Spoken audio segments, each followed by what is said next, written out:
প্রিয় শিক্ষার্থীরা, ইংলিশ ভ্যালির পক্ষ থেকে আমি অনাইকান্তি মণ্ডল তোমাদেরকে অনেক অনেক স্নেহ, ভালোবাসা ও শুভেচ্ছা জানাই।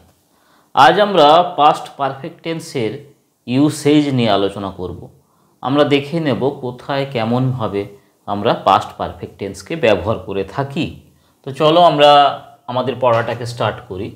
The uses of the past perfect tense denote A finished action.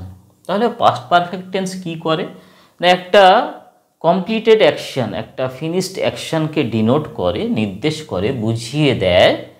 That was completed, যে অ্যাকশানটা সম্পূর্ণ হয়ে গিয়েছিল, বিফোর অ্যানাদার পাস্ট অ্যাকশান, অতীতের আর একটা অ্যাকশানের পূর্বে। তাহলে আমরা এতদূর পর্যন্ত কি শিখলাম না, দুটো অ্যাকশানই কিন্তু পাস্টে, অতীতে ঘটছে। তাহলে পাস্ট পারফেক্ট টেন্স সেই দুটো অ্যাকশানের মধ্যে কোন অ্যাকশানটাকে ইন্ডিকেট করবে না, আর্লিয়ার অ্যাকশানটাকে, পূর্বে বেশি অতীতে ঘটে যাওয়া অ্যাকশানটাকে সে ইন্ডিকেট করবে। Past perfect tense denote A finished action that was completed before another past action or before a specific time in the past, অথবা অতীতকালে একটা নির্দিষ্ট সময়ের পূর্বে আর একটা ঘটনা ঘটে গিয়েছিল, সেটাকে বোঝাতে, সেই যে আর একটা ঘটনা ঘটে গিয়েছিল সেই ঘটনাটাকে বোঝাতে আমরা ভার্বের পাস্ট পারফেক্ট টেন্স ব্যবহার করে থাকি।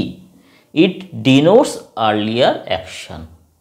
তাহলে আমরা কি শিখলাম এতক্ষণ পর্যন্ত না, অতীতে দুটো অ্যাকশান, দুটো ঘটনা ঘটেছিল, তার মধ্যে বেশি অতীতে, দুটো অ্যাকশানের মধ্যে বেশি অতীতে আর্লিয়ার অ্যাকশান, যেটা বেশি অতীতে যে ঘটনাটি ঘটেছিল, তার জন্য আমরা পাস্ট পারফেক্ট টেন্সকে ব্যবহার করব। পাস্ট পারফেক্ট টেন্সের স্ট্রাকচারটা কি না, হ্যাড বসে এবং পাস্ট পার্টিসিপল অফ দ্য ভার্বের পাস্ট পার্টিসিপল ফর্মকে বসাতে হয়। তাহলে আমরা শিখে ফেললাম পাস্ট পারফেক্ট টেন্স কোথায়, কেমনভাবে, কীরূপভাবে ব্যবহৃত হয়, এর ক্যারেক্টারিস্টিক ফিচারটা কি। দুটো ঘটনাই অতীতে ঘটেছিল, তার মধ্যে বেশি অতীতে যে ঘটনাটি ঘটেছিল, তার জন্য আমরা পাস্ট পারফেক্ট টেন্সকে ব্যবহার করব। যেমন দেখো, কয়েকটা সেন্টেন্স নিলে আমরা ব্যাপারটাকে বুঝে ফেলব। I had finished my work, আমি আমার কাজটাকে ফিনিশ করে ফেলেছিলাম, সম্পূর্ণ করে ফেলেছিলাম। বাই 10 o'clock ইয়েস্টারডে, গতকাল 10টার পূর্বে। দেখো, before a specific time in the past, ইয়েস্টারডেটা কি, পাস্ট টাইমকে ইন্ডিকেট করছে, গতকাল। সেই গতকাল যে অতীতের সময়টা, স্পেসিফিক টাইম কোনটা, 10 o'clock। এই specific time in the past, এই স্পেসিফিক টাইমের পূর্বে আর একটা ঘটনা সম্পূর্ণ হয়ে গিয়েছিল। সেই ঘটনাটা কি, I had finished my work, আমি আমার কাজটাকে সম্পূর্ণ করে ফেলেছিলাম। এবং দেখো, হ্যাড রয়েছে, past participle form of the verb রয়েছে। তাহলে এটা কি পাস্ট পারফেক্ট টেন্স হলো। পরের সেন্টেন্সটা দেখো, his mobile had Rang several times before he answered it. তাহলে অতীতে দুটো ঘটনার কথা এখানে বলা হচ্ছে। একটা হচ্ছে সে অ্যান্সার দিয়েছিল, উত্তর দিয়েছিল, এটা একটা অ্যাকশান। আর একটা অ্যাকশান কি, তার মোবাইলটা সেভারেল টাইমস, অনেকবার সেটা বেজে গেছে। তাহলে দুটো ঘটনা, একটা হচ্ছে অ্যান্সার দেওয়ার ঘটনা, আর একটা হচ্ছে সেভারেল টাইমস, অনেকবার বেজে যাওয়ার ঘটনা। তাহলে এখানে পরে কোন ঘটনাটা ঘটেছিল না, অ্যান্সার্ড ইট, উত্তর দেওয়ার ঘটনা। দুটো ঘটনাই কিন্তু অতীতে। আর পূর্বে ঘটে যাওয়া বেশি অতীতে ঘটনাটি কোনটা, বেশি অতীতে ঘটে যাওয়া ঘটনাটি কোনটা, his mobile had Rang several Times.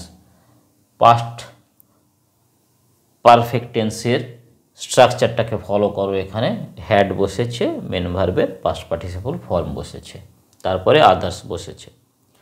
By that night the fire had spread to the whole village. রাতের পূর্বে, রাত একটা স্পেসিফিক টাইম, তার পূর্বে একটা ঘটনা ঘটে গিয়েছিল। সেই রাতের পূর্বে, সেই যে অতীতের রাতটা ছিল না, সেই রাতটার পূর্বে একটা ঘটনা ঘটে গিয়েছিল। সেই ঘটনাটা কি না, fire had spread to the whole village. পুরো গ্রামে, সমস্ত গ্রামটাতে আগুন ছড়িয়ে পড়েছিল। তাহলে আগুন ছড়িয়ে পড়ার ঘটনাটা আগে ঘটেছিল, বেশি অতীতে ঘটেছিল। আর স্পেসিফিক টাইম কোনটা না, দ্যাট নাইট। তাহলে that night, by that night, সেই রাতের পূর্বে আগুন ছড়িয়ে পড়েছিল। তাহলে পূর্বের ঘটনাকে বোঝানোর জন্য আমরা পাস্ট পারফেক্ট টেন্স ব্যবহার করলাম, ভার্বের পাস্ট পারফেক্ট টেন্স ব্যবহার করলাম। I had written the letter before he arrived. দুটো ঘটনা অতীতে ঘটে গিয়েছিল এমন দুটো ঘটনার কথা এখানে বলা হচ্ছে। I had written the letter, আমি চিঠিটাকে লিখে ফেলেছিলাম। বিফোর হি অ্যারাইভড, তার পৌঁছানোর পূর্বে সে পৌঁছেছিল, এটা একটা ঘটনা। আর আমার চিঠি লিখে ফেলার ঘটনাটা হচ্ছে আর একটা ঘটনা। তাহলে সে পৌঁছেছিল, এই ঘটনাটা পরে, তার পূর্বে আমি লিখে ফেলেছিলাম, এই ঘটনাটা আগে। তাহলে আগে ঘটে যাওয়া ঘটনার জন্য আমরা ভার্বের পাস্ট পারফেক্ট টেন্স এখানে ব্যবহার করেছি। হ্যাড মেন ভার্বের পাস্ট পার্টিসিপল।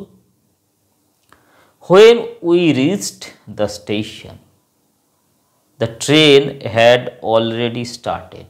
তাহলে দুটো ঘটনা এখানে, যে আমরা স্টেশনে পৌঁছেছিলাম এটা একটা ঘটনা, আর ট্রেনটি ইতিমধ্যেই সে চলতে শুরু করে দিয়েছিল। ট্রেনের চলাটা আগে ঘটেছে আর আমাদের পৌঁছানোটা পরে ঘটেছিল। তাহলে ট্রেনের চলাটা আগে শুরু হয়েছিল, তার জন্য আমরা ভার্বের পাস্ট পারফেক্ট টেন্স ব্যবহার করেছি। আর পরে ঘটেছিল, দুটোই কিন্তু অতীতে ঘটেছিল, দুটো ঘটনাই কিন্তু অতীতে। আর পরেরটার জন্য আমরা সিম্পল পাস্ট টেন্সকে ব্যবহার করেছি।